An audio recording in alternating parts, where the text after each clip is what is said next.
live from the KWQC Broadcast Center in downtown Davenport with Morgan Otier and Kyle Keel.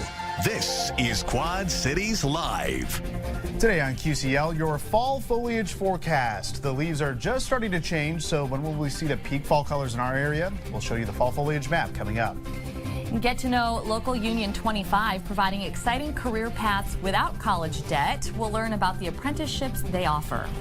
And from honoring local heroes to supporting wildlife in creative ways, Niabi Zoo has a September calendar full of events for the whole family. Find out how you can join in on the fun. And that's where we begin on this Friday, September 12th. Thank you for watching Quad Cities Live. I'm Morgan Otier alongside my co-host, Kyle Keel. If you're looking for ways to make the most of September, Niabi Zoo has you covered with a jam-packed lineup. Yeah, that's right. From hands-on family classes to adult nights out to even animal-created art, there's truly something for everyone this month. Yeah. And joining us now to talk more about that is Joel Vanderbush, Curator of Conservation and Education at Niabi Zoo. Joel, welcome back to the show. Hey, I got to say that was probably one of the best lead-ins ever. Oh, thank you, hey, Joel. We'll give that all. We overheard some behind-the-scenes chatter. I'm like, I'm going to cut this down. Yes. A little bit. Well, thank you. I mean, you're a very busy man, so we appreciate you taking time to be on the show today. So like we mentioned, you know, the zoo season might be winding down, but I mean, your events are ramping up this month. And this weekend, you actually have a set of new zoo classes that you're introducing to everyone. We're really excited about this because like we run zoo classes often, but this year we wanted to step out from just offering children's classes to offering more of a family format, an adult format. Okay. So adults, children, everybody, every age, you know, can attend these classes. So we kick off our first one this weekend, and then pretty much every other Saturday all the way through the spring we'll be running these classes. So it's a 12-course series that people can sign up for, and like I say, it's you can choose one class, you can choose 6 to 9 classes, which you get a discount. If you choose 10 to 12, you get even a bigger discount. But the fun thing is, like, you can choose whichever class you want to attend. That is exciting that you have that to offer. Was it difficult to tailor it so that it's something that the whole family can be a part of? Well, we do a lot of family programming, whereas in the summers we often run zoo classes, so therefore that's children's programming, and then we always kind of just extended that into the fall. Okay. But when we do that in the fall, there's the parents who just wait on the child to go to the class, and they just stick around. Yeah. Right. And we're like, well, if they're gonna stick around, let's actually like do a class that includes them. So yeah. Great. So this would be a great opportunity for parents and children to learn about nature together and participate in this, so that when they go home, they can also do that together. That's a lot of fun. Yeah. And this Sunday, so also this weekend, the 14th, we have Heroes Day. Yeah, this is a big one. And of course, yesterday being September 11th, we always host an event for Heroes Day in which we honor our local heroes. So everyone from first responders and military can get in free to the zoo on that day. But this year we're stepping it up a little bit, and we're offering some costume character opportunities to also celebrate you know, those local heroes by bringing in some other heroes. The superheroes. So we're gonna see a number of superheroes throughout the zoo, and there'll be lots of photo opportunities. The costume characters will be there from 10 to 12, but the event runs 10 to 4. Lots of fun. Yeah, that'll be a great way to honor our heroes, that's for sure. So another jam-packed weekend next weekend. It all starts Friday, because you've got the popular Pines for Preservation. Yeah, it's returning. This one's for the adults. We're kicking this one off big because, of course, with our otter theme this year, you know, having Tina and Louise, the two otters at the zoo, is Tina and Louise. that's right.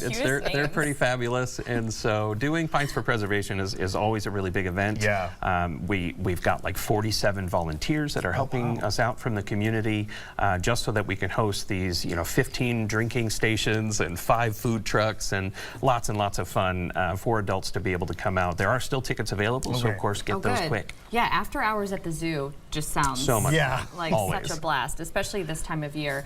The very next day after that, I believe, or at least that weekend, is the Animal Enrichment Art Show. That's right. So that is the return Saturday of the art show. Yeah, the art shows are always really great because throughout the year we are doing enrichment with our animals to stimulate natural behaviors. Well, some of that enrichment is painting, and so we gather this art throughout the year and then we offer it for sale in the fall. And all of the proceeds go directly back to our animal enrichment program. So again, that to get all the supplies that we use to stimulate natural behaviors, it has a cost. You know, and that program is fully self-sufficient based on the sales from the art. That's and great. so it's a great way to get some magnificent gifts, truly unique things. You could buy a whole house full of art and never are you going to see the same piece. I would just love to say that to somebody. Yeah. You know, you have people over on the the holidays story. and Yeah, they're the like, story's who always so created great. this? Well, a monkey at Niagara Zoo. That's right. Yeah, if you got a That's favorite animal, check it out and make sure you get their artwork. Well, speaking of favorite animal, on the 21st, we also have World Rhino Day. Oh, yes, that's right. So Keto, the rhino, is many people's favorite animal. Oh, yeah. And we're offering something very special in that we have a breakfast with the rhino going on.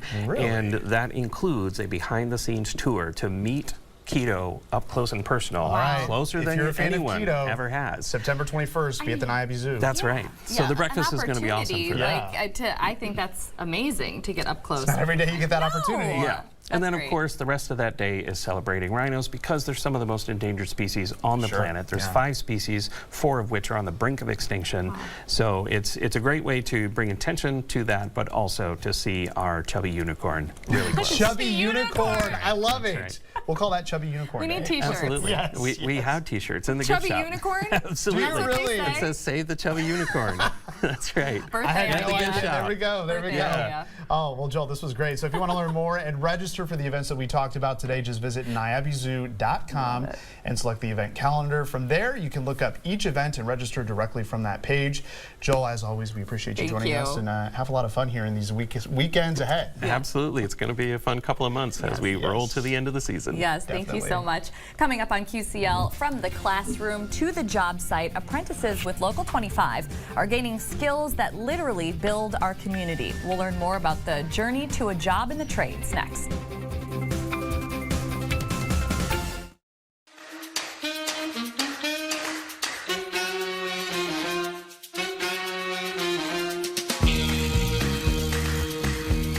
Local 25 Labor Management Cooperative Committee, better known as LMCC, brings together the expertise of Local 25 plumbers and pipe fitters along with contractors to grow the next generation of highly skilled tradespeople. You've probably seen their work in some of the most essential projects across our community, and today we're shining a spotlight on the apprentices who are building their careers through this program.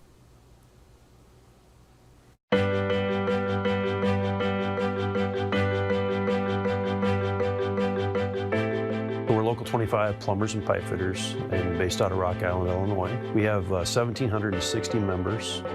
They are spanned across 14 counties in Illinois and 5 in Iowa. We're the plumbers and pipe fitters, and we also have the HVACR technicians. And basically how it works is when a contractor needs manpower, they'll call us and we'll go through our list and provide them manpower based on industry need. Well, I run the day-to-day operations for the Contractors Association. We're the partnership counterpart to Local 25. All of our contractors are signatory to Local 25. So it's kind of a unique opportunity, really, the opportunity that people have when they come through this program. But what exists on the other end is really a great opportunity for these young people. So the advantage of an apprenticeship program is it's earn while you learn. It's a combination of in-school training and on-the-job training, none of which it costs you anything. It's free. They go through 5 years of training. A day school, we have 6 weeks of day school. That is usually 2-week blocks, 3 times every year. And then the other times, hopefully they're working for a contractor. Local 25 is more of a career than just a job opportunity or something that you think that you're gonna get in and get out of. It's something that's actually a career. It's a schooling and programming where you don't have a tuition or you don't come out of it and you have you're in debt or nothing like that. You're working and you're learning. You learn more on the job than you do at school. The school gives you our foundation of everything and the start of our learning, but being on the job is where we learn the most of it. It's an amazing resource. It gives us the ability to get proper training, and it's a safety net for the worker. You'll always have somebody that will get your back. The instructors here are fantastic. As long as you show up and you try, they're going to be there to back you up 100%. They teach you and they want you to be almost better than them. Like, they don't want you to make the same mistakes that they've made. As part of the apprenticeship is that everybody's looking to help each other.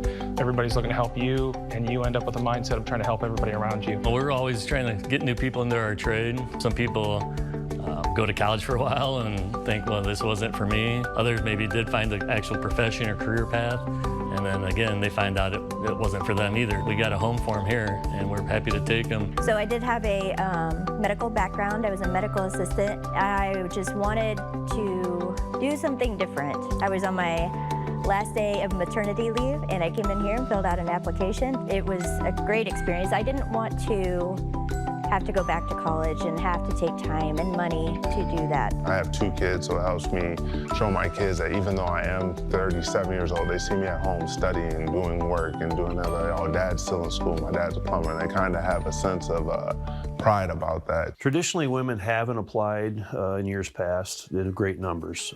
Recently, in recent times, we've had a lot more women apply. They're going to be leaders of the local going forward. So there's definitely a reason to be here if you're a woman. Women make the same as men. You know, an apprentice makes the same level through 5 years apprenticeship, and then a journey person makes the same level whether you're man or woman. Honestly, I feel like one of the guys when I'm out there, I became really good friends with a bunch of them. They treat me like a little sister, I would say. We'll joke around, we'll prank each other. It's really been a great experience, and I have become very good friends with a bunch of them, and I have their support 100% as far as moving forward, and they're there to push me to be the best that I can. Being a woman in the trades isn't the easiest thing. You have to have tough skin and you have to be brave. You have to stand up for yourself. They have equal rights to do the job just as much as the gentleman does, as it's being a non-traditional female job. We're getting more and more women in, and we want to keep getting more and more women in and showing them that they can do it just as well as a guy can. So after going through the apprenticeship program, you're a journey person. You're going to make good negotiated wages for the rest of your career, and you're going to have health insurance for you and your family and your children, and you're going to have 2 pensions. So you have an opportunity to retire with dignity after hopefully a 30, 35-year career. It is a huge growing union right now. We've grown immensely in the last few years. Not the easiest thing to get into, but if it's something you want to do, you just got to work hard and strive for it, and you'll succeed. I think Local 25 is great for the community. It's an enormous resource to have in our area. There's a lot of core education that comes out of this building that would be lost. So the community is definitely served by having more knowledgeable and more talented technicians. Our industry is very important to the community and the safety and public health of everybody involved. Our contractors do a very good job at that, and they have a good workforce. They provide a very key service. We're very proud of them. It's all interesting work, and you get to learn stuff every day, and it's really, really good living. Takes care of me and my family, and that's what it's all about. Local 25 has been around for 130 years. We want to make sure we're around for another 130. We will continue to grow, which will in turn help the Quad Cities grow.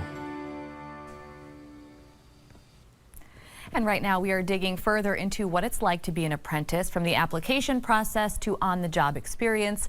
Joining us now is Kelly McAllister, who was just featured in the piece that we watched. Kelly, thank you for being here today. Absolutely, thank you for having me. Yes, and great job. I know it's a weird thing to just be at work and be interviewed, but it was really empowering, all the stuff that you said as a woman, you know, to hear everything that you were saying. So let's start with your story. Tell us a little bit about why you wanted to apply and enter as an apprentice in this program. I actually went to college, so I do have a college degree, but it wasn't getting me anywhere. So I like working with my hands and being a part of something bigger. So I went down to the hall and filled out the application, handed in all the little bits and pieces that you needed to become a part of the application process. And then I took a test, and I scored high enough on the test to get an interview. And my combined score puts you on a list, and I was high enough on the list that I was able to get out into the fields and start my career. That's wonderful. Congrats on all of that. So the application process, you just spoke a little bit about it. Does it take a long time? I mean, what is it like for someone who may be considering pursuing this? I believe you can fill out the application now online. Okay. Otherwise, you can go down to the Local 25 Hall in Rock Island and go to the apprenticeship office, and they will help you and guide you through of getting you the application and getting all the forms that you need to fill out and the list to sign. Yeah.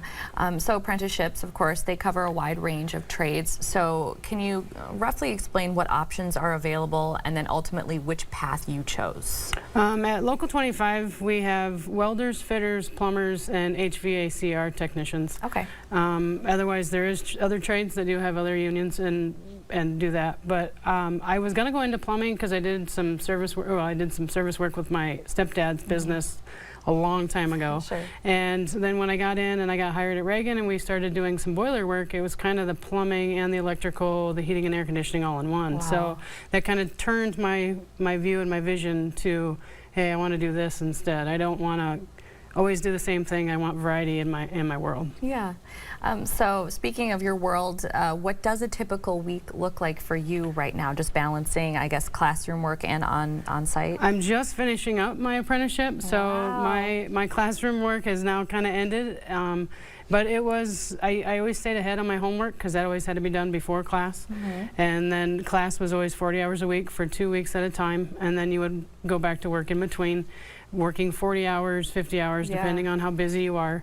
And it all depends on who you work for and what you do. And I actually get some chances to travel a little bit with my work, so which is nice. So. Yeah, that's very nice, and keeping very busy from what it sounds like. I did want to ask you one thing that we didn't get a chance to really cover in the piece was apprenticeship contests. Can you tell us about what those are and how they really, I don't know, help you use your skills that you're learning? So there's an in-house competition at the hall, and everybody, whoever wants, any apprentice that wants to compete in this goes to the hall, and there's an in-house competition.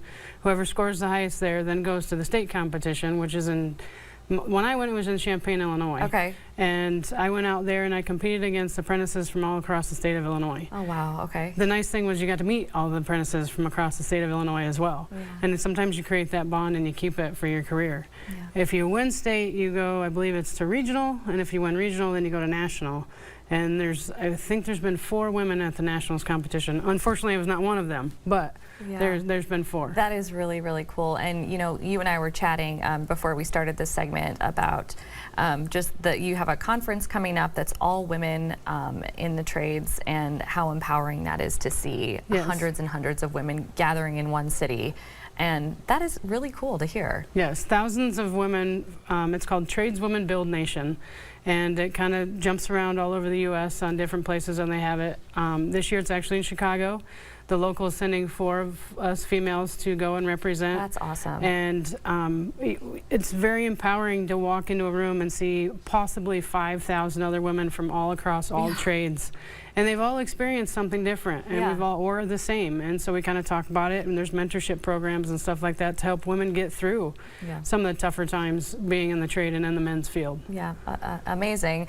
So we're going to wrap up with you, Kelly, so thank you so much. But I wanted to ask, as you wrap up your apprenticeship, what has been a proud moment or the proudest moment for you so far throughout all of this? My proud moments are my business manager and my apprenticeship director always coming to me to help, so that's always nice. Very proud of you. Well, Kelly, thank you so much. It's been such a pleasure talking with you today. And for anybody that's watching, if you want to learn more about the Local 25 plumbers and pipe fitters, visit lu25.org.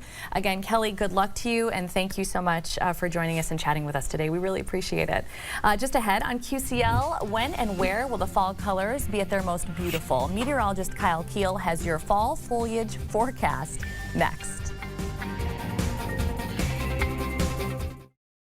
Accurate and reliable.